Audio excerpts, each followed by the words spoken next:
अस्सलामु अलैकुम व रहमतुल्लाहि तआला व बरकातुहू।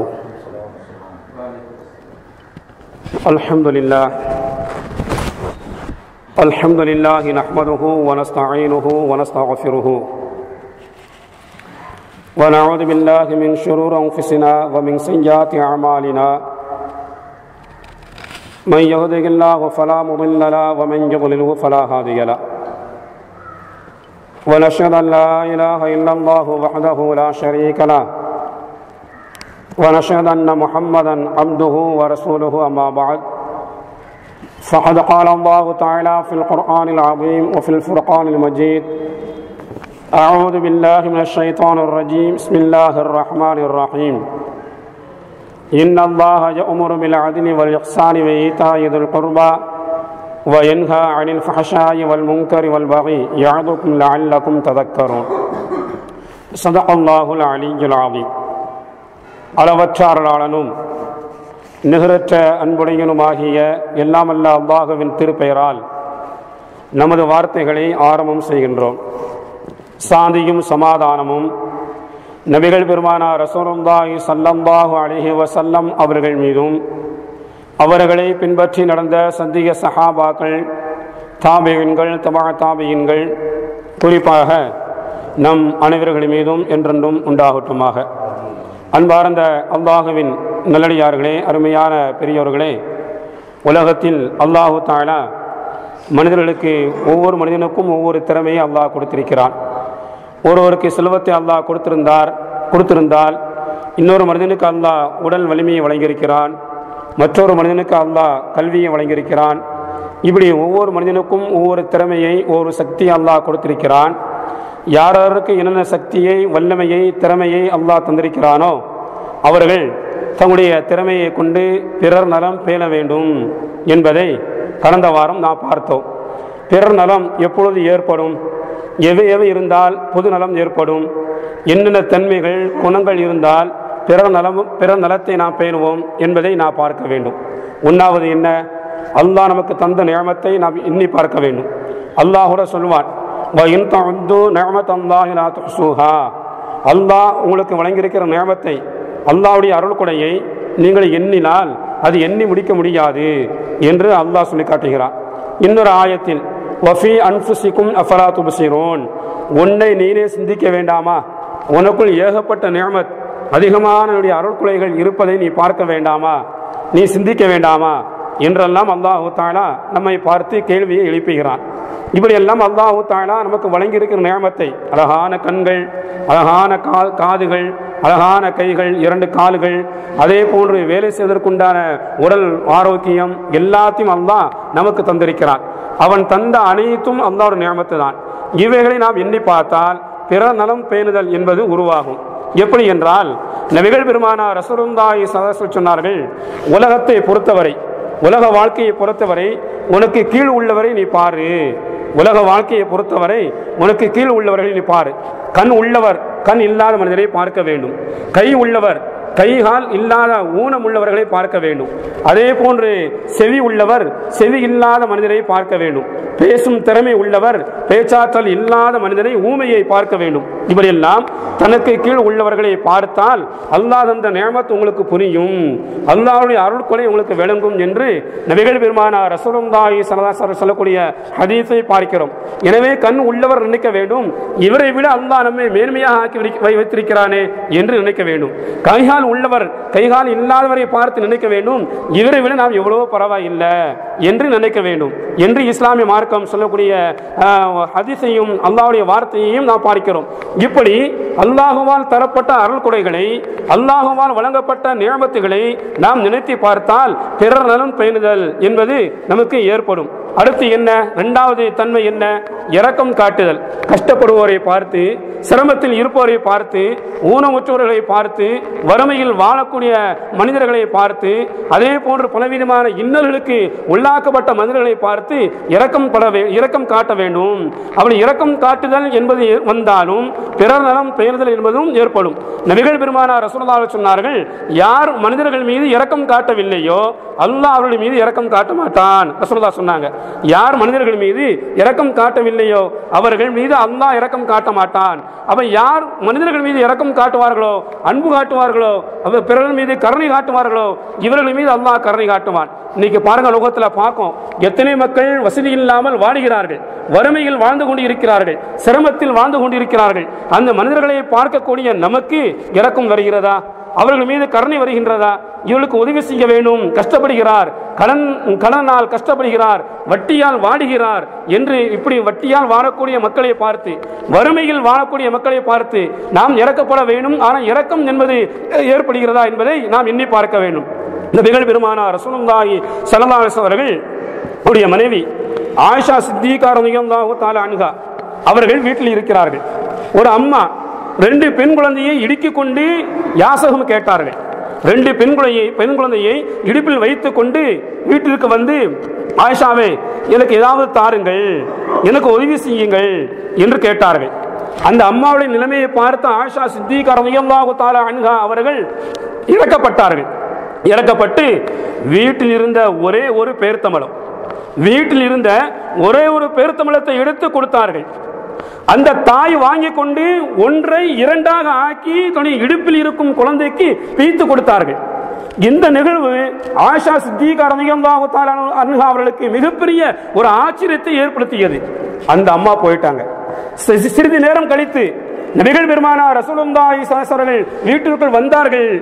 நடந்த நிகழ்வை, தனக்கு ஆச்சரியத்தை ஏற்படுத்திய அந்த நிகழ்வை ஆயிஷா சித்திகா ரலியல்லாஹு தஆலா அன்ஹா அவர்கள் சொல்லி காட்டினார்கள். யார சொல்லலாம், ஒரு அம்மா 2 பெண் குழந்தையை வைத்துக் கொண்டு வீட்டிற்குள் வந்து யாசகம் கேட்டார்கள். நம்முடைய வீட்டில் இருந்த ஒரே ஒரு பேரித்தம்பழத்தை மட்டும் எடுத்து கொடுத்தேன். தாயின் பாசத்தை பாருங்கள். அந்த அம்மா உண்ணாமல், அது திங்காம தன்னுடைய குழந்தைகளுக்கு ஒரு பேரித்தம்பழத்தை 2ஆக ஆக்கி கொடுத்தது மிகப்பெரிய ஆச்சரியமாக எனக்கு இருந்தது என்று ஆயிஷா சித்திகா ரலியல்லாஹு தஆலா அன்ஹா அவர்கள் சொல்லக்கூடிய ஹதீஸை, வரலாறை நான் பார்க்கிறோம். என்ன காரணம்? தன்னுடைய வீட்டில் இருப்பது ஒரே ஒரு பெருத்தம்பழம் மட்டும்தான், வேற எதுவும் கிடையாது. அந்த அம்மா கேட்ட யாசகத்தை, அது மட்டுமல்ல 2 குழந்தையை வைத்துக் கொண்டு உதவி செய்யுங்கள் என்று கேட்டதை, அந்த வார்த்தையை கேட்டவுடன் இறக்கப்பட்டார்கள். வீட்டில் இருந்ததை தூக்கி கொடுத்தார்கள் என்ற வரலாறை பார்க்கிறோம். இதே போன்ற இரக்கம் காட்டுதல் என்பது நமக்கு அருமையானால், வறுமையில் வாழக்கூடிய மக்களுக்கு உதவி செய்வோம், பிறர் நலத்தை நாம் பேணுவோம். இன்னைக்கு இரக்கம் என்பது இல்லாமல் போய்விட்டது இல்லையா? இரக்கம் என்பது இல்லாமல் போய்விட்டது. அல்லாஹுவால் படைக்கப்பட்ட ஒவ்வொரு படைப்பினத்திற்கும் இரக்கம் இருக்கிறது. தாய் குஞ்சின் மீது இறக்கப்படுகிறது, குஞ்சு தாயின் மீது இறக்கப்படுகிறது. பறவைகள் எடுத்துக் கொள்ளுங்கள், கால்நடைகளை எடுத்துக் கொள்ளுங்கள், அதே போன்று கால்நடைகள் தன்னுடைய குட்டியின் மீது இறக்கப்படுகிறது. ஆனால் இன்றைக்கு மனிதன் மீது இறக்கப்படுவது இல்லை, மனிதன் மீது இறக்கப்படுவது இல்லை. நபிகள் பெருமானார் ரசூலுல்லாஹி ஸல்லல்லாஹு அலைஹி வஸல்லம் சபையில் இருக்காங்க. சபையில் இருக்கும்போது முதல் கூட்டத்தார்கள் அந்த சபைக்கு வந்தார்கள். அவர்களை பார்த்தவுடன் நபிகள் பெருமானார் ரசூலுல்லாஹி அவர்களுக்கு கண்கள் சிவந்து விட்டது, முகம் மாறிவிட்டது. காரணம், வந்தவர்கள் வெளியூர்காரர்கள், தேவையுள்ளவர்கள், செருப்பு அணிந்திருக்கவில்லை, சரியான ஆடை இல்லை, முகத்தில் வாட்டம் தென்படுகிறது, வறுமையின் வாட்டம், உடலில் மிகப்பெரிய பசியும் ஏற்பட்டு இருக்கிறது. அவருடைய ஏழ்மையான கோலத்தை பார்த்தவுடன் நபிகள் பெருமானார் ரசூலுல்லாஹி அவர்களுக்கு கண்கள் மாறிவிட்டது, சிவந்து விட்டது, முகமும் மாறிவிட்டது. கூடியிருந்த சஹாபாக்களை பார்த்து சொன்னார்கள், தோழர்களே, முதல் கூட்டத்தாருக்கு நீங்கள் முடிந்த அளவுக்கு உதவி செய்யுங்கள் என்று சொன்னார்கள். சபையில் இருந்தவர்கள் எழுந்தார்கள், வீட்டுக்கு சென்றார்கள். அவளுக்கு வசதிக்கு ஏற்ற உதவிகளை செய்தார்கள், கொண்டு வந்து குமித்தார்கள். ஹதீஸில் வருகிறது, ஒவ்வொரு மனிதர்கள் யாரிடத்தில் பணங்காசு இருந்ததோ, தீனார் இருந்ததோ, திர்ஹம் இருந்ததோ, அவர்கள் திர்ஹத்தை கொண்டு வந்து கொட்டினார்கள். யாரிடத்தில் பேருத்த மலங்கள் இருந்தனவோ அவர்கள் பேருத்த மலங்களை கொண்டு வந்து கொட்டினார்கள். யாரிடத்தில் ஆடைகள் இருந்ததோ அவர்களை ஆடையை கொண்டு வந்து கொட்டினார்கள். கடைசி பார்த்தா ஒரு பக்கம் ஆடையா குமிந்து இருக்கு, இன்னொரு பக்கம் பேருத்த மரங்கள் அதிகமாக குமிந்து கிடைக்கிறது, இன்னொரு பக்கம் காசு பணம் திர்ஹம் தீனாறு குமிந்து இருக்கிறது. அதற்கு பிறகுதான் நபிகள் பெருமானார் ரசூலுல்லாஹுடைய முகத்தில் மகிழ்ச்சி ஏற்பட்டது. ரசூலுல்லாஹுடைய முகத்தில் மகிழ்ச்சி ஏற்பட்டது. வறுமையில் வாடும் மக்களை பார்த்தவுடன் இறக்கப்பட்டு கருணை காட்டி, கருணை ஏற்பட்டவுடன் தன்னுடைய சபையில் இருந்த சஹாபாக்களுக்கு உதவி செய்யுங்கள் என்று உத்தரவிட்டார்கள். இது போன்ற குணங்கள் ஏற்பட்டால்தான், இது போன்ற இரக்க குணம் பிறர் நலம் ஏற்பட்டால்தான் பிறர் நலம் பேணுதல் என்பது ஏற்படும். அப்ப ஒன்னாவது என்ன? அல்லாஹ் தந்த நியமத்தை நாம் நினைத்து பார்த்தால் பொது நலம் ஏற்படும். இரண்டாவது, மனிதர்கள் மீது நாம் இரக்கம் காட்டினால் பொது நலம் ஏற்படும். மூன்றாவது என்ன? முஹப்பத்து, பிரியம் இருக்க வேண்டும். ஒரு மனிதன் இன்னொரு மனிதனை பிரியப்பட வேண்டும். ஒரு மனிதன் இன்னொரு மனிதனை பிரியப்பட வேண்டும். காரணம் அல் ஹல்கு இயாமுல்லாஹ். நபிகள் பெருமானார் ரசூலுல்லாஹி சொல்வார்கள், படைப்பினங்கள் அனைத்தும் அல்லாஹ்வுடைய குடும்பம் என்பார்கள். படைப்பினங்கள் அனைத்தும் அல்லாஹ்வுடைய குடும்பம் என்று நபிகள் பெருமானார் ரசூலுல்லாஹி ஸல்லல்லாஹு அலைஹி வஸல்லம் அவர்கள் ஒரு வார்த்தைக்குள் அனைத்தையும் அடக்கி விட்டார்கள். ஒரு வார்த்தைக்குள் அனைத்தையும் அடக்கி விட்டார்கள். அப்ப ஒருவர் ஒருவரை பிரியப்பட்டால் பிறர் நலம் பேணுதல் என்பது ஏற்படும் இல்லையா? ஒருவர் ஒருவரை பிரியப்பட்டால் பிறர் நலம் பேணுதல், பொது நலம் என்பது ஏற்படும். இன்னைக்கு பார்க்க உலகத்தில் மகனுக்காக பிள்ளைகளை தந்தை பிரியப்படுகிறார். அதே போன்று பிள்ளைகளை தாய் பிரியப்படுகிறாள். அதே போன்று கணவர் மனைவியை பிரியப்படுகிறார், மனைவி கணவரை பிரியப்படுகிறார், சொந்த பந்தங்களை பிரியப்படுகிறார்கள், உறவினர்களை பிரியப்படுகிறார்கள். குடும்பத்திற்காக வேண்டி வாழ்க்கையை அர்ப்பணிக்கிறார் ஆண்கள். எத்தனையோ ஆண்களை பார்க்கும் இல்லையா?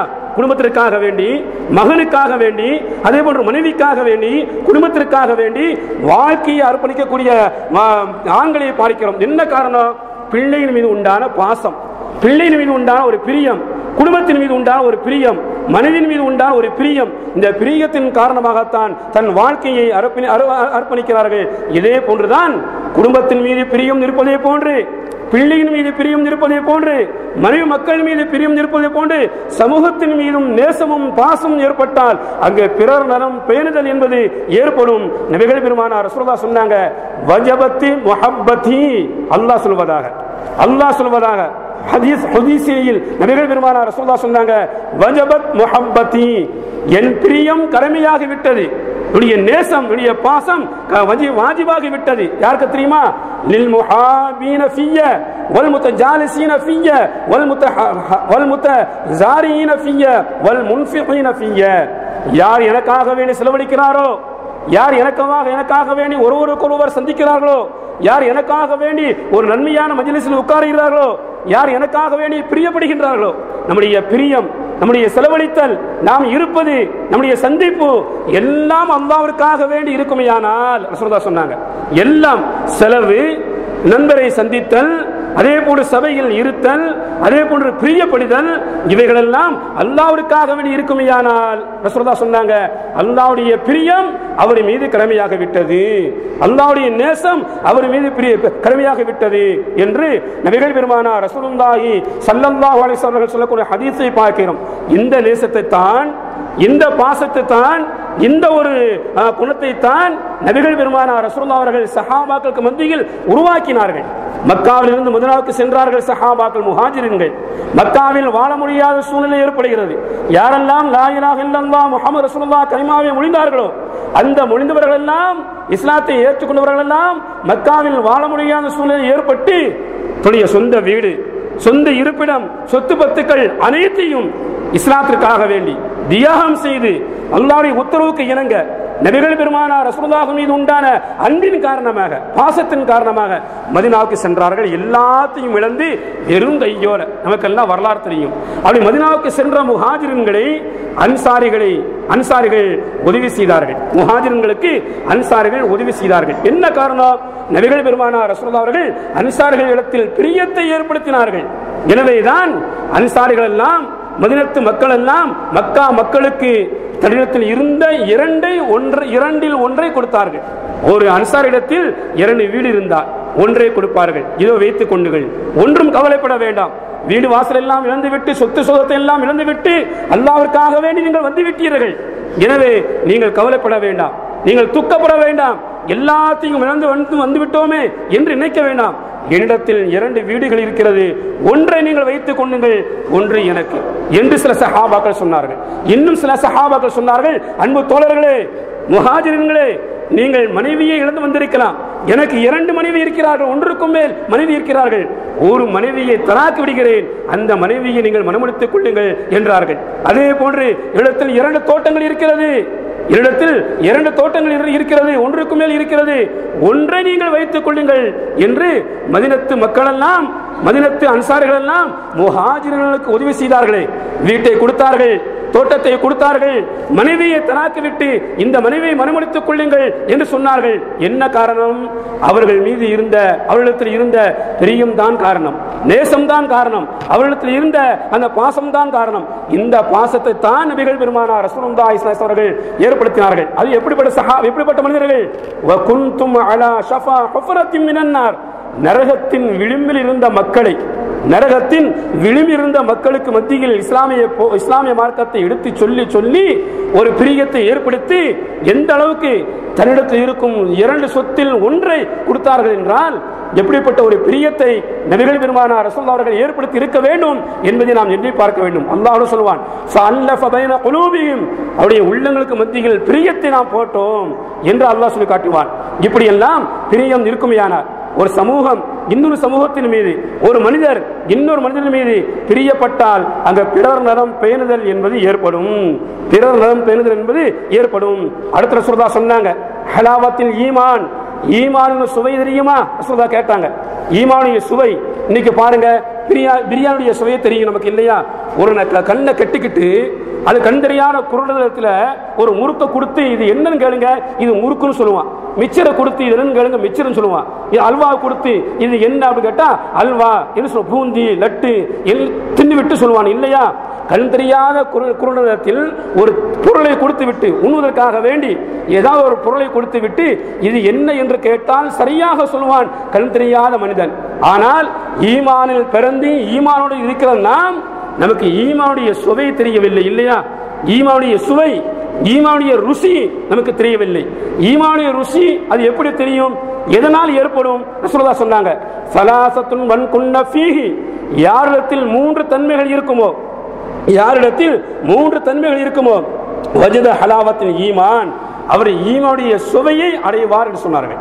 3 தன்மைகள், 3 குணங்கள், 3 அமல்கள் யாரிடத்தில் இருக்குமோ அவர் ஈமானுடைய சுவையை அடைவார், பெற்றுக்கொள்வார் என்று நபிகள் பெருமானார் ரசூலுல்லாஹ் சொல்லிவிட்டு 3இல் 1 என்ன? வஅயுஹிப்பல் மர்உ லா யுஹிப்புஹு இல்லா லில்லாஹ், ஒரு மனிதன் இன்னொரு மனிதனை அல்லாஹ்வுக்காக வேண்டி பிரியப்படுதல். ஒரு மனிதன் இன்னொரு மனிதனை அல்லாஹ்வுக்காக வேண்டி பிரியப்பட்டால் அந்த மனிதன் ஈமானுடைய சுவையை அடைவான் ரசூலுல்லாஹ் சொன்னாங்க. இன்னைக்கு பாருங்க, நாம் பிரியப்படுகிறோம், நம்முடைய பிரியம் அல்லாஹ்வுக்காக வேண்டி இருக்கிறதா அல்லது அரட்டடிக்க இருக்கிறதா? நாம் எண்ணி பார்க்க வேண்டும்.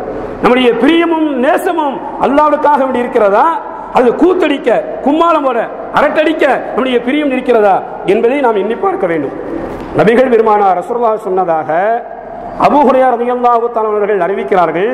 முஸ்லிம் கிதாபில் பதிவாகி உள்ள ஒரு ஹதீஸ். ரசூலுல்லாஹ் சொன்னாங்க, ஒரு மனிதர் தன்னுடைய சகோதரரை சந்திப்பதற்காக வேண்டி வெளியூருக்கு செல்கிறார். ஒரு மனிதர் தன்னுடைய சகோதரரை சந்திப்பதற்காக வேண்டி வெளியூருக்கு செல்கிறார். அவர் போகும் பாதையில் அல்லாஹ் ஒரு வானவரை ஏற்படுத்தி வைத்திருந்தான். அந்த வானவரை அந்த மனிதர் கடந்து போகும்போது அவரை அந்த வானவர் அழைத்து கேட்டார், ஓ மனிதனே, நீ எங்க செல்கிறாய் என்று கேட்டார். இவர் சொன்னார், நான் என்னுடைய சகோதரரை சந்திக்க போறேன் இன்ன ஊருக்கு என்று. நான் என்னுடைய சகோதரரை சந்திக்க போறேன் இன்ன ஊருக்கு. உனக்கு உபகாரத்தை தேடியா, உனக்கு உதவி செய்ய வேண்டும் என்ற நோக்கத்திற்காக வேண்டியா என்று வானவர் கேட்கிறார். இல்லை இல்லை, நான் உதவிக்காக வேண்டி அல்ல, எனக்கு அவர் உபகாரம் செய்ய வேண்டும், உதவி செய்ய வேண்டும் என்பதற்காக வேண்டி நான் அவரை சந்திக்க செல்லவில்லை. நான் சந்திக்க செல்வது அல்லாஹ்விற்காக வேண்டி நான் அவரை நேசிக்கிறேன், அல்லாஹ்விற்காக வேண்டி நான் அவரை நேசிக்கிறேன், எனவே நான் பார்க்க போறேன் என்று சொன்னார் அந்த மனிதர். உடனே இவர் வானவர் கேட்டார், நான் யார் தெரியுமா? நான் ஒரு வானவர், நான் ஒரு வானவர், உம்மை கண்காணிக்க அல்லாஹ் என்னை அனுப்பியிருந்தார். எனவே நீர் செல்வது உங்களுடைய சகோதரன் மீது உண்டான பாசத்தின் காரணமாக, நேசத்தின் காரணமாக செல்கிறீர், அதுவும் அல்லாஹ்வுக்காக வேண்டி என்று சொல்கிறீர். நீர் அவரை நேசிப்பதை போல நிச்சயமாக அல்லாஹ் உம்மை நேசிக்கிறான் என்ற செய்தியை சொன்னார் வானவர் என்ற ஹதீஸை பார்க்கிறோம். அவ யார் சொல்ல வர? பிறர் நலம் பேணுதல், பொதுநலம் என்பது, சுயநலம் இல்லாத பொதுநலம் என்பது ஒரு மனிதன் இன்னொரு மனிதனை நேசித்தால் ஏற்படும் இந்த நேசம் நம்மிடத்தில் இருக்க வேண்டும். அது மட்டுமா?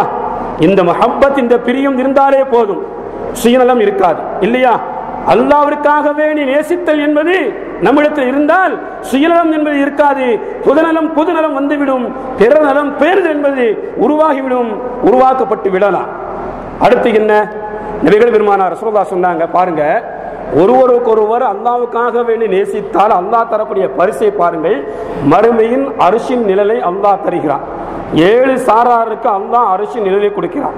எப்படிப்பட்ட நாள், எப்படிப்பட்ட இடம், நமக்கெல்லாம் வரலாறு தெரியும். கொதிக்கும் வெயில், வேர்வை உருகும் அந்த நேரத்தில் எல்லோரும் யா நஃப்ஸி யா நஃப்ஸி என்று கத்திக்கொண்டும் கதறிக்கொண்டும் புலம்பிக் கொண்டும் இருக்கும் போது நிழலே பார்க்க முடியாது. செடி கொடிகளை மரங்களை எல்லாம் அந்த மஹ்ஷர் மைதானத்தில் காண முடியாது. அங்கு ஒரே ஒரு நிழல் மட்டும்தான், அதுதான் அல்லாஹ்வுடைய அரிசின் நிழல். அதுதான் அல்லாஹ்வுடைய அரிசின் நிழல். அந்த அரிசின் நிழல் 7 சாராருக்கு அல்லாஹ் தருகிறான். ரசூலுல்லாஹ் சொன்னாங்க, அதுல ஒரு ஆள் யாரு? இன்ன ரஜுலைனி தஹாபா ஃபில்லாஹ், அல்லாஹ்விற்காக வேண்டி யார் பிரியப்படுகின்றார்களோ அந்த 2 மனிதர்களுக்கு ரசூலுல்லாஹ் சொன்னாங்க, அல்லாஹ்விற்காக வேண்டி யார் பிரியப்படுகிறார்களோ அந்த 2 மனிதர்களுக்கு என்று நபிகள் பெருமானார் ரசூலுல்லாஹ் சொன்னார்கள். என்றால் இந்த பாசமும் நேசமும் பிரியமும் உலகத்தில் மனிதர்களிடத்தில் ஏற்பட்டு விட்டால் பொதுநலம் என்பது ஏற்பட்டுவிடும், பிறர் நலம் பேணுதல் என்பது ஏற்பட்டுவிடும். அடுத்த ரசூலுல்லாஹ் சொன்னாங்க, ஒரு அடியான் இன்னொரு அடியானை பிரியப்படுகின்றான். ஒரு அடியான் இன்னொரு அடியானை பிரியப்படுகின்றான் அல்லாஹ்விற்காக வேண்டி இருக்குமையானால் இல்லா அகர்மஹுல்லா, அல்லாஹ் மிகப்பெரிய கண்ணியத்தை மதிப்பை அந்த அடியானுக்கு அல்லாஹ் கொடுப்பான். ரசூலுல்லாஹ் சொன்னாங்க, ஒரு அடியான் இன்னொரு அடியானை பிரியப்படுகின்றான், சொத்துக்காக வேண்டி அல்ல, சொகுத்துக்காக வேண்டி அல்ல, அதே போன்று உலக வாழ்க்கைக்காக வேண்டி அல்ல, அல்லாஹ்வுக்காக வேண்டி ஒரு அடியான் இன்னொரு அடியானை பிரியப்பட்டால் அல்லாஹ் அந்த அடியானை கண்ணியப்படுத்துகிறான் என்று நபிகள் பெருமானார் ரசூலுல்லாஹி சொல்லக்கூடிய ஹதீஸை நாம் பார்க்கிறோம். இந்த பிரியம் என்பது வந்துவிட்டால் பொதுநலம் வந்துவிடும், பிறர் நலம் பேணுதல் என்பது உண்டாகிவிடும். இது 3வது விஷயம். 4வது விஷயம் என்ன? நன்மையை ஏவி தீமையை தடுத்தல். 4வது விஷயம் நன்மையை ஏவி தீமையை தடுத்தல். இதுலயும் பொதுநலம் இருக்கிறது இல்லையா? நான் மட்டும் தொழுதா போதும், நான் மட்டும் நோம்பு வச்சா போதும், நான் மட்டும் நன்மையான காரியத்தை செய்தா போதும் என்று இல்லாமல் நாமும் தொழுக வேண்டும், பிற மக்களை தொழுகைக்கு அழைக்க வேண்டும், அழைப்பு கொடுக்க வேண்டும். நாமும் நன்மையான காரியத்தை செய்ய வேண்டும், மறுமையில் வெற்றி பெற வேண்டும், பிற மக்களும் நன்மையான காரியத்தை செய்து மறுமையில் வெற்றி பெற வேண்டும், சொர்க்கத்தை அடைய வேண்டும் என்ற எண்ணத்தில் யார் உலகத்தில் தவறில் தப்புகளில் ஈடுபட்டு இருக்கும் மக்களை சந்தித்து தொழுகைக்கு வாருங்கள், நோன்பு வையுங்கள், நன்மையான காரியத்தை செய்யுங்கள், அல்லாஹ்வுக்கு பயந்து கொள்ளுங்கள் என்று நன்மையை ஏவி தீமையை தடுப்பாரோ, இந்த செயலி இருந்தாலும் இந்த தன்மை நம்மிடத்தில் இருந்தாலும் அங்கு பொதுநலம் ஏற்பட்டுவிடும், பிறநலம் பேணுதல் என்பது உருவாகிவிடும். ஒரு அழகான வரலாறு பாருங்க, நமக்கெல்லாம் தெரிந்த வரலாறு. ஒரு எறும்புக்கு இருக்கிற அந்த ஒரு கவலை, எறும்புக்கு இருக்கிற ஒரு கவலை நமக்கு இல்லை இல்லையா? இன்னைக்கு ஒரு சமூகம் அழிக்கப்பட்டு இருக்கிறது, இம்மையிலும் சரி மறுமையிலும் சரி. இம்மையுடைய அழிவின் பக்கமும் மறுமையின் அழிவின் பக்கமும் நம்முடைய சமூகம் போய் கொண்டிருக்கிறது. எத்தனை மக்கள் பாதிக்கப்படுகிறார்கள்? உலக ரீதியாக எடுத்துக்கொண்டால் நம்மிடத்தில் சரியான ஈமான், உறுதி இல்லாத ஈமான், அல்லாஹ் மீது முழுமையான நம்பிக்கை இல்லாத காரணத்தினால் நம்முடைய சமூகம் பலகீனமாக ஆக்கப்பட்டு விட்டது.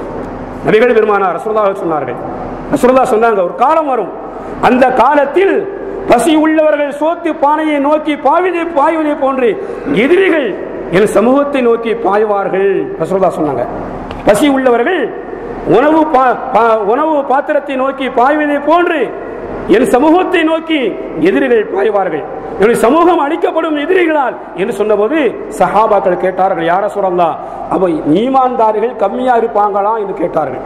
இல்ல, ரொம்ப அதிகமா இருப்பாங்க, கடல் நுரையை போன்று அதிகமாக இருப்பார்கள்.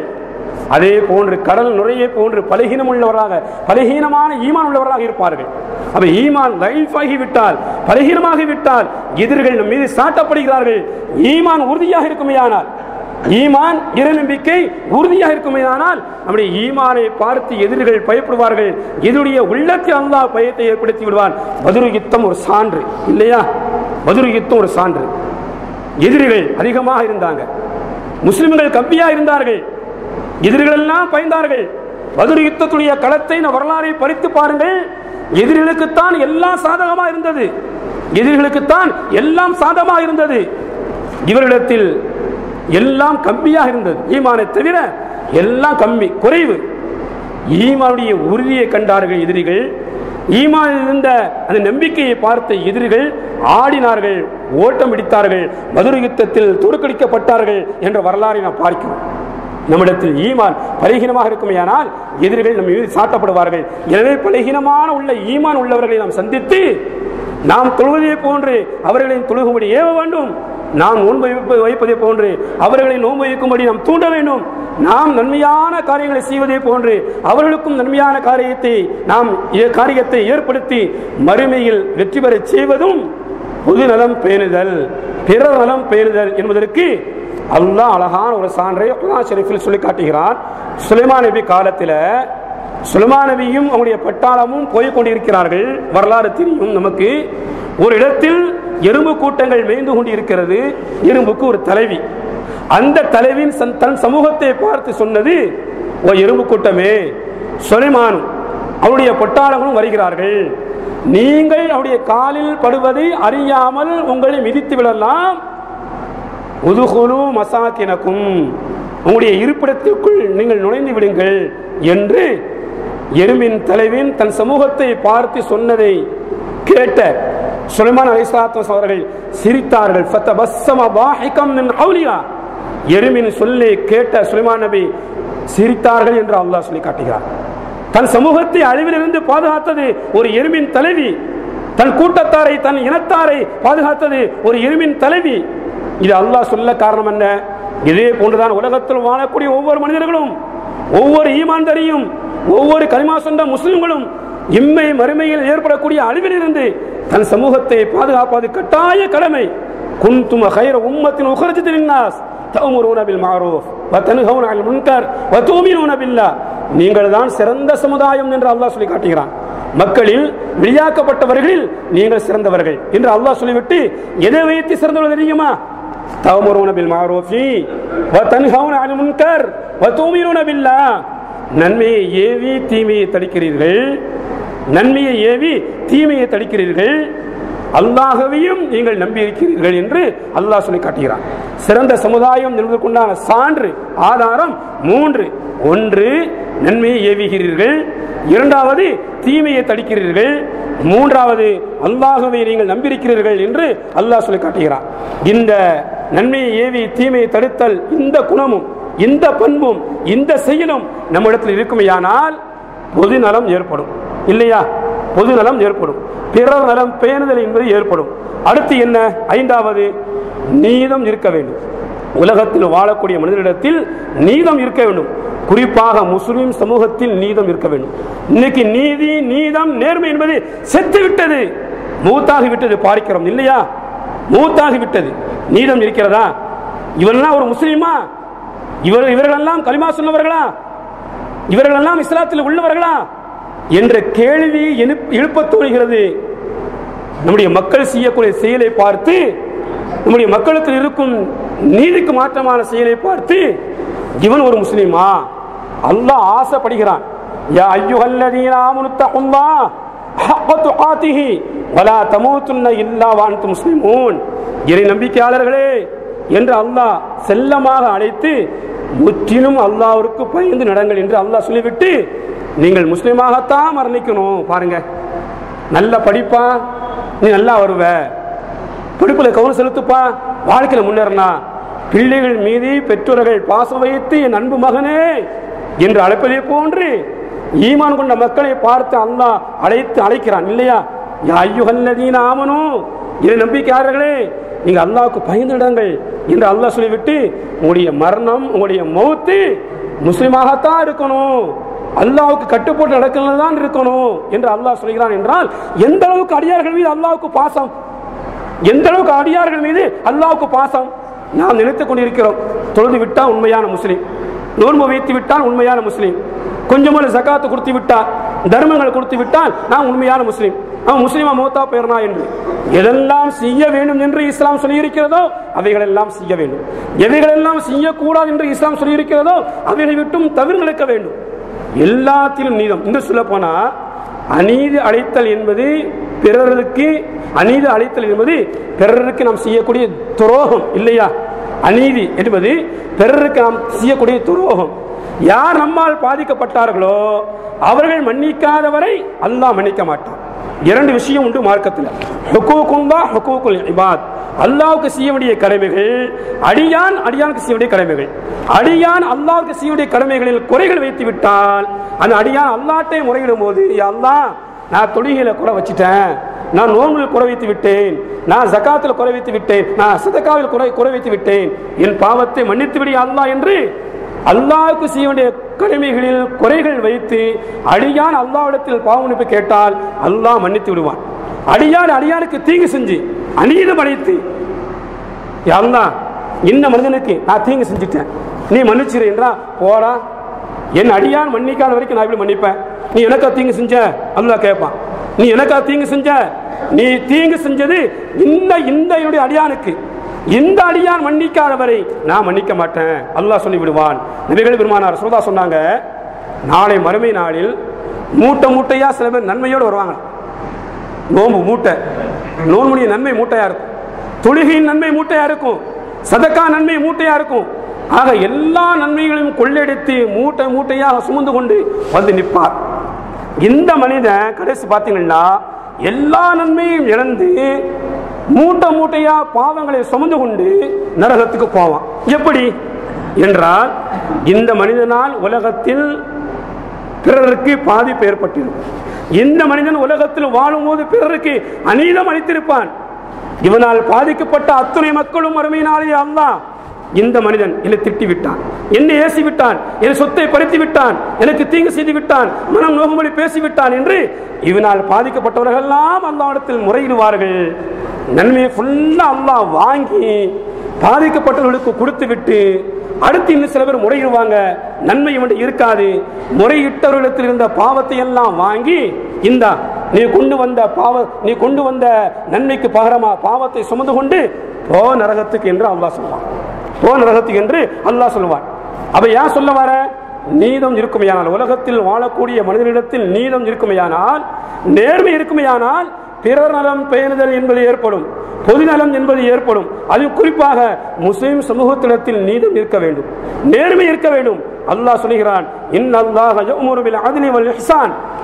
நாமெல்லாம் ஒவ்வொரு வாரம் ஜும்மாவில் மிம்பர் படியில இரண்டாவது குத்பாவில் கடைசியில் ஓதக்கூடிய ஆயத், அல்லாஹ் உங்களுக்கு ஏவுகிறான் நீதத்தை கொண்டு. ஃபர்ஸ்ட் அது 5 விஷயத்தை அல்லாஹ் சொல்லுவான். பில் அத்லி வல் இஹ்சானி வ ஈதாஇல் குர்பா வ யன்ஹா அனில் ஃபஹஷாயி வல் முன்கரி வல் பகி. 7 விஷயத்தை அல்லாஹ் சொல்லும்போது ஃபர்ஸ்ட் இதை கொண்டு வரா, நீதத்தை கொண்டு அல்லாஹ் உங்களுக்கு ஏவுகிறான், நீதத்தை கொண்டு அல்லாஹ் உங்களுக்கு ஏவுகிறான் என்று அல்லாஹ் சொல்லி காட்டுகிறான். இந்த நீதம் இருக்கா? 7 ஃபர்ஸ்ட் பாருங்க நீதம். இந்த நீதம் நம்மிடத்தில் இருக்கிறதா நாம் எண்ணி பார்க்க வேண்டும். நபிகள் பெருமானார் ரசூலுல்லாஹி ஸல்லல்லாஹு அலைஹி வஸல்லம் அவர்கள் யமன் நாட்டிற்கு முஆத் பின் ஜபல் ரலியல்லாஹு தஆலா அன்ஹு அவர்களை அனுப்பும்போது பல உபதேசங்கள் செய்தார்கள். அதில் ஒன்று, முஆதே மக்களிடத்தில் நீதமாக நடந்து கொள்ளும். ரசூலுல்லாஹ் சொன்ன வார்த்தை, இத்தகி தஅவத்துல் மظلوم, பிறருக்கு அநீதம் அளிப்பதை இருந்து அல்லாஹ்வை பயந்து கொள்ளும், பிறருக்கு அநீதம் அளிப்பதிலிருந்து அல்லாஹ்வை பயந்து கொள்ளும் என்று சொல்லி அனுப்பி வைத்தார்கள். என்றால் நீதம் எவ்வளவு முக்கியமான ஒன்று என்பதை நாம் எண்ணி பார்க்க வேண்டும். இன்னும் சொல்ல போனா மார்க்கம் என்பதே நீதம்தான், மார்க்கம் என்பதே நீதம்தான். இஸ்லாம் என்றாலே நீதம், நேர்மை, இதுதான் மார்க்கம். இந்த நீதியின் காரணமாக, நேர்மையின் காரணமாக பைத்துல் முகத்தஸை வெற்றி கண்டார்கள் ரலியல்லாஹு தஆலா அன்ஹு அவர்கள். அவர்களிடத்தில் இந்த நீதத்தை பார்த்தார்கள் யூதர்கள். எப்படி பைத்துல் முகத்தஸை நமக்கு சொந்தமானது, நமக்கு பாத்தியப்பட்டது, அது தவறான முறையில் பயன்படுத்தப்பட்டு யூதர்கள் அதை ஆக்கிரமித்து விட்டார்கள். அதில் அந்த பைத்துல் முகத்தஸை நாம் கைப்பற்ற வேண்டும் என்ற நோக்கத்தில் ரலியல்லாஹு தஆலா அன்ஹு அவர்கள் அவருடைய ஆட்சியின் போது ஒரு ஒட்டகத்தின் மீது சவாரி செஞ்சு போறாங்க. கொஞ்ச தூரம் ஆனது, தன்னுடைய அடிமை அயாஸ் என்பவரை ஏற்றி, அயாஸை நீர் ஏறிக்கொள்ளும் என்று ஏற்றி கொஞ்ச தூரம் போறாங்க. அடுத்து கொஞ்ச தூரம் போன பிறகு இருவரும் நடந்து செல்கிறார்கள். வாகனம் வாகனம் மட்டும் இல்லை, யாரும் இல்லாம தனியா போகுது. இதை பார்க்காங்க யூதர்கள், தௌராத்தை படித்த மார்க்கறிஞர்கள் யூதர்கள் பார்க்கிறார்கள். இஸ்லாத்தின் இரண்டாவுடைய கலீஃபாவுடைய அல்லாஹ்வுடைய கோலம் இப்படித்தான் இருக்கும், பைத்துல் முகத்தஸை கைப்பற்ற வரும் பொழுது என்று தௌராத்தை படித்த யூதர்கள் பார்த்தாங்க. எவ்வளவு நீதம்! ஒரு ஆட்சியாளர் அவர்தான் வாகனத்தில் ஏறி பயணம் செய்ய வேண்டும். ஆனால் அவரும் நீதமாக நடந்தார், தன் அடிமையிடத்திலும் நீதமாக நடந்து கொண்டார், வாகனத்திலும் நீதமாக நடந்து கொண்டார். எவ்வளவு பெரிய ஒரு நீதம் என்பதை பார்த்து, இவள் நீதமான ஆளிடத்தில் நாம் தர்க்கம் செய்தால், போர் செய்தால் மிகப்பெரிய கேவலம், அசிங்கம் நமக்குத்தான் ஏற்படும் என்று தானாக கொடுத்தார்கள். முன் வந்து பைத்துல் முகத்தஸை என்ற வரலாறை பார்க்கிறோம் இல்லையா? அவ எவ்வளவு நீதம், எவ்வளவு நீதம்! இங்க இன்னொரு விஷயத்தை பார்க்க வேண்டும். ஆட்சியாளர் மட்டும் பயணிக்கவில்லை வாகனத்தில், ஆட்சியாளர் மட்டும் வாகனத்தில் பயணிக்கவில்லை. அடிமைக்கு செய்ய வேண்டிய கடமைகளில் சரியாக நடந்து கொண்டார்கள், நீதமாக நேர்மையாக. வாகனத்துக்கு செய்ய வேண்டிய உரிமைகள் கடமைகளிலும் நீதமாக நேர்மையாக நடந்து கொண்டார்கள். இந்த நீதம் இருக்குமையானால் பொது நலம் என்பது வந்துவிடும், பிறர் நலம் பெயர்தல் என்பது வந்துவிடும். ஒரு அழகான வரலாறு இவருடைய ஆட்சி.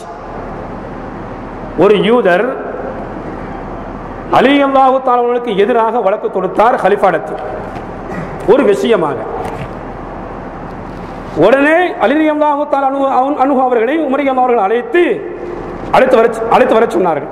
வந்தாங்க. அலி அல்லாஹு தஆலா அன்ஹு அவர்கள்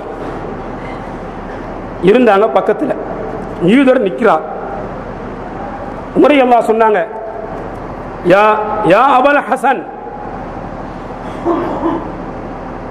ஹசனுடைய தந்தையை எழுந்துரும், அவருக்கு பக்கத்தில் நில்லும் என்று சொன்னார்கள். இந்த வார்த்தையை கேட்டவுடன் யா அபல் ஹசன், ஹசனின் தந்தையை, இது செல்ல பெயர், ரசூலுல்லாஹ் வைத்த செல்ல பெயர். யா அபல் ஹசன் எழுந்துரும், உன் மீது வழக்கு தொடுத்த யூதருக்கு பக்கத்தில் நில்லும். இந்த வார்த்தையை கேட்ட உடனே அலி ரலியல்லாஹு தஆலா அவர்களுக்கு முகம் சிவந்து விட்டது, கோபத்தின் அறிகுறி முகத்தில் தென்படுகிறது. சரியான தீர்ப்பை சொன்னார்கள் உமர் ரலியல்லாஹு தஆலா அன்ஹு அவர்கள். தீர்ப்பு முடிந்த பிறகு அலி ரலியல்லாஹு தஆலா அவர்களை அழைத்து கேட்டாங்க, அலியே, நான் சரியாகத்தான் தீர்ப்பு சொன்னேன், என்னுடைய தீர்ப்பு நீதியானது, நேர்மையானது. நான் சொன்ன தீர்ப்புக்காக வேண்டி முகத்தில் கோபத்தின் அறிகுறியை கண்டேனே, என்ன விஷயம்? நீங்கள் கோபப்படலாமா, என் மீது கோபிக்கலாமா என்று உமர் அல்லாஹ் கேட்டார்கள். கலீஃபா உமர் அவர்களே, நீங்க சொன்ன தீர்ப்புக்காக வேண்டி நான் கோபிக்கவில்லை, உங்களுடைய தீர்ப்பு சரியானது, நீதியானது, நேர்மையானது. அதே நேரத்தில் அலியே எழுந்துரும், உன் மீது வழக்கு தொடுத்த யூதருக்கு பக்கத்தில் நில்லும் என்று சொல்லாமல் என்னுடைய செல்ல பெயரை சொல்லி நீங்கள் கூப்பிட்டது மிகப்பெரிய தப்பு. பாருங்க, கலிஃபாக்களிடத்தில் இருந்த, சஹாபாக்களிடத்தில் இருந்த நீதியை பாருங்கள். என்னுடைய பெயரை சொல்லி அழைத்திருக்க வேண்டும். என்னுடைய பெயரை சொல்லி அழைக்காமல் செல்ல பெயரை சொல்லி எப்படி அழைக்கலாம்? இது நீங்க செஞ்ச அநீதி. அலி ரலியல்லாஹு சொன்னார்கள், நீங்கள் செய்த அநீதி. இன்னைக்கு நம்மளா இருந்தா பதவியில் இருப்பவர்களுக்கு முன்னால் அந்த பேரை போடணும். நான் என்ன பொறுப்பு,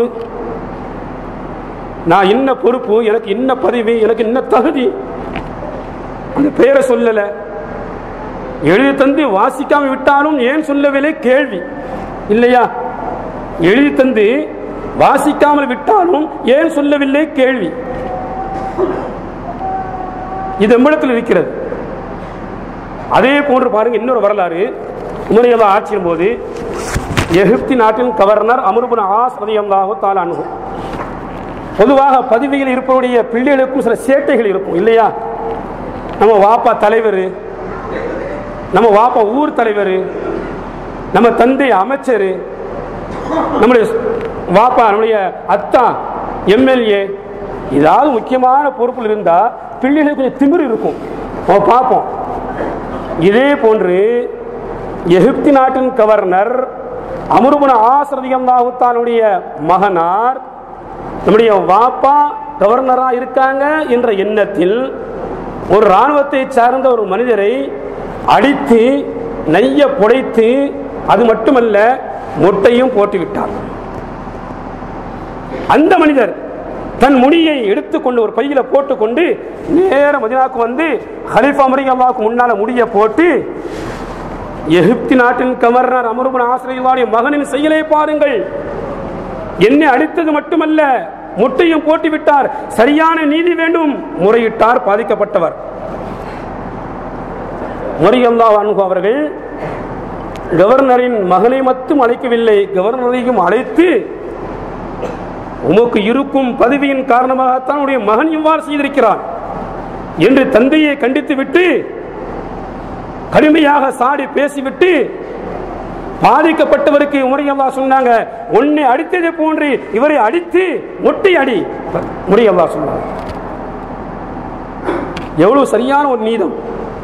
இன்னைக்கு நம்ம ஆளை பார்த்து இல்லையா, அவனால நமக்கு நன்மை, யுகுவனால நமக்கு நல்ல நன்மை. ஆளை பார்த்து கொஞ்சம் வசதி உள்ளவங்க, அவங்க கூட்டம் பெரிய கூட்டம், யாரா இருந்தாலும் சரிதான், பணம் இருக்கு, வசதி இருக்கு, சொத்து சுகம் இருக்கு, இல்லாம இருக்கு, நீதம் என்றால் நீதிதான். அல்லாஹ் சொல்லுவான், நீங்கள் உங்களுக்கு நெருங்கிய உறவினரோ அல்லது உங்க வேண்டிய ஆளோ அல்லது ஏழைகளோ பாழைகளோ யாராக இருந்தாலும் நீங்க அல்லாஹ்வுக்காக வேண்டி நீயத்தோடு நடக்க வேண்டும் என்று அல்லாஹ் சொல்லி காட்டுவான். இன்னொரு ஆயத்தில் நீதம் தான் இறையச்சத்திற்கு நெருக்கமானது என்று அல்லாஹ் சொல்லி காட்டுவான். இன்னைக்கு யாரிடத்தில் நீதம் இல்லையோ நேர்மை இல்லையோ அவன் இறையச்சம் உள்ளவன் கிடையாது. இறையச்சம் உள்ளவராக இருந்தால் எல்லோரிடத்திலும் சரிசமமாக நடப்பார்கள். எல்லோரிடத்திலும் சரிசமமாக நடந்தால் அங்க பிறர் நலம், பெயரிதழ், பொதுநலம் என்பது ஏற்பட்டுவிடும். இந்த 5 தன்மைகள் இருக்குமையானார். இந்த 5 தன்மைகள், ஒன்றாவது என்ன, அல்லாஹ் அந்த நியமத்தை நினைத்து பார்க்க வேண்டும். இரண்டாவது, நமக்கு கீழ் உள்ளவர்கள் மீது இரக்கம் காட்டுதல், நமக்கு கீழ் உள்ளவர்கள் மீது இரக்கம் காட்டுதல். மூன்றாவது, பிறர் மீது பிரியப்படுதல். நான்காவது, நன்மையை ஏவி தீமையை தடுத்தல். ஐந்தாவது, நீதம். இந்த 5ம் இருக்குமையானால் சுயநலம் இல்லாத பொதுநலம், சுயநலம் இல்லாத பிறர் நலம் இருக்கும், ஏற்படும். இஸ்லாமிய மார்க்கும் வளர்ச்சியடையும். இம்மை மறுமையில் இந்த சமூகத்திற்கு மிகப்பெரிய வெற்றியை அல்லாஹ் தருவான். அல்லாஹ் தஆலா அவனுடைய தூதரும் எதை ஏவினார்களோ அதன் பிரகாரம் வாழ்ந்து நடக்க, அதை பின்பற்றக்கூடிய வாய்ப்பை அல்லாஹ் உங்களுக்கும் எனக்கும் எல்லா மக்களுக்கும் தருவானாக. வாஹிர் தஅவானா அல்ஹம்துலில்லாஹி ரப்பில் ஆலமீன். அஸ்ஸலாமு அலைக்கும் வரஹ்மத்துல்லாஹி தஆலா வ பரகாத்துஹு.